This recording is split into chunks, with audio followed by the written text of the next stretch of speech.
et kus kohast peaks pärinema see distsipliin. Et palju on juttu sellest, et olge distsiplineeritud, ole distsiplineeritud, proovi ikka teha, proovi ikka olla. Aga kui inimene ei ole distsiplineeritud, mis siis saab? Ja nüüd ongi see suur küsimus, et piiruda distsipliini taha, et kust tuleb distsipliin. Ühes eelnemas videos ma veidi rääkisin sellest, et mida teha, et distsipliini treenida. Aga nüüd ma tahaksin selle kõige taha üldse vaadata.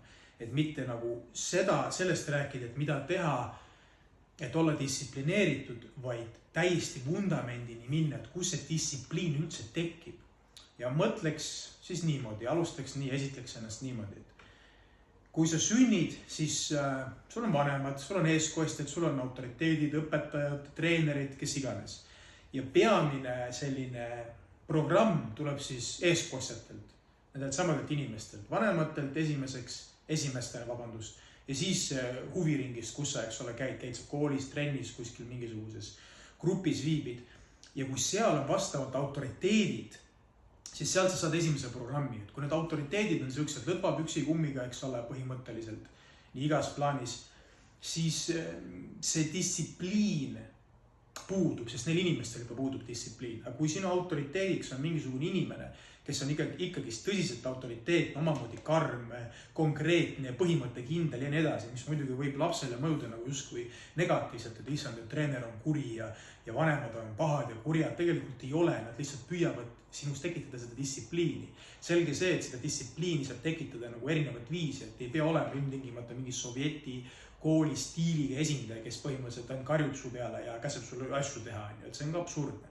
Ja teistpidi võttes ülim pehme lähenemine, mis tänasel päeval on nii-öelda moes, sest et meil on erinevad süsteemid ja organisatsioonid ja lapsevanemate liit tuleb kohale, kui eks ole, justkui väär kohelda.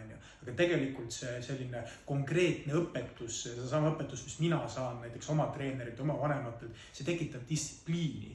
Ja nüüd ma tahangi nagu jõuda selleni, et kogu selle sügava ideeni, et esimesed distsipliini andjad või rajajad on tegelikult vanemad ja siis huviringis olevad treenerid, õpetajad, kasvatajad. Et väga palju sõltub nendest inimestest, missugused need inimesed on. Ütleme nii, et need inimesed olid konkreetsed, autoriteetsed, distsipliini pooldajad. Siis see laps saab selle esimese pisiku külge. Edasine plaan, kui me räägime juba, ütleme täiskasvaneast, puberteediealisest inimesest, kes ikka saab juba aru ja funktsioneerib oma loogilise mõtlemisega, et distsipliin saab tekkida inimesele siis, kui tal on kindlad väärtused ja hinnangud. Sellest ma olen ka varem rääkinud. Inimesel peab olema mingisugune baas, et miks ta mida teeb, eks ole. Kui sa saad aru sellest, et miks ma mida teen, siis see niinimetatud tegevus, on ta siis treening või õppimine või mingi muu asi, ei ole sulle raske. Selge see, et seal on raskeid olukordi ja elemente, aga sa tead, miks ma seda teen. Ehk siis see muutub nagu selliseks nauditavaks tööks, sellepärast, et tulemus on selge, mis ma sellest saan. See on suht loogiline, et teed midagi, saad midagi. Ja kui inimesel on paigas see selline väärtuste süsteem, et ahah, ma teen seda sellepärast, sest ma tahan seda, siis ta suudab olla ka distsiplineeritud. Nüüd on raske niisugune probleem või küsimus seisneb selles, et kui inimesel on ükskõik, ta on noor inimene, vanem inimene, tal on lihtsalt ükskõik on, eks ole, niisugune pool nihilism, et siis on probleem. Sellepärast, kui inimesel on ükskõik ja tal on niisugune pool nihilistlik seisund, see on sisuliselt õhkõrn viil depressioonini juba, kus ta viibib sellises teatud pimeduses, kus teda midagi ei koti, kõik on üle selle sammus, et väga raske on sellisel inimesel ennast distsiplineerida, sest tal ei olegi mitte midagi, millele toetuda. Saate aru, kuhu ma sellega siin, eks ole. Et hästi tähtis on see pind, millele sa toetud.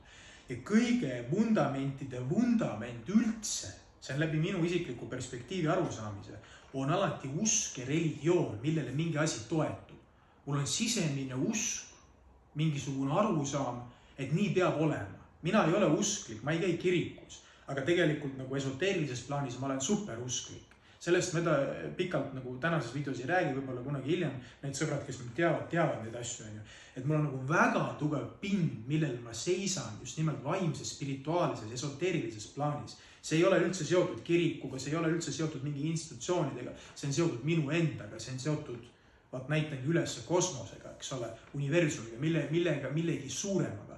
Ja kui ma võtan selle alustalaks, siis on see elementaarne, et ma olen distsiplineeritud, et ma hoian ennast töökorras.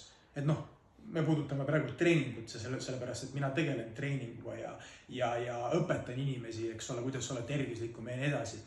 Et kui sul on see sisemine kompass olemas, siis on väga kerge sinna laduda peale seda, et ma teen trenni, et ma oleks vinks-vonks, et ma oleks tervislik, et ma oleks, ma ei tea, tugev, näeks normaalne välja ja nii edasi. Et need väärtused saab sinna peale ehitada. Aga tänase päeva ühiskonna üks probleemidest, kui puudutada probleeme, näete, kuidas see jutt nagu argneb aina edasi, on see, et inimestel puudub selline usutunnistus. Et kunagi, eks ole, siiamaani käiaks, aga vähe, kunagi nagu käidi konkreetselt pühapäeviti kirikus, see on päev, see on selline usupäev, kus me lähme kirikusse, me ei tee tööd, me puhkame, me palvetame, me oleme koos, mis iganes, eks ole, see loob sellise tugeva aura, just nimelt spirituaalse aura, aga tänases ühiskonnas sellises postmodernistlikus nihilismis, kus sul on ükskõik, kõigest teed veipi, teed idiootseid TikTokke, eks ole, sind ei koti mitte miski põhimõtteliselt, siis seal ei saagi olla tugevaid väärtusi, mille peal kogu see süsteem saab püsida. Muidugi, nüüd on küsimus, et missugune siis see uute inimeste või uue generatsiooni selline tugev aluspind peaks olema, millel nad nagu püsivad.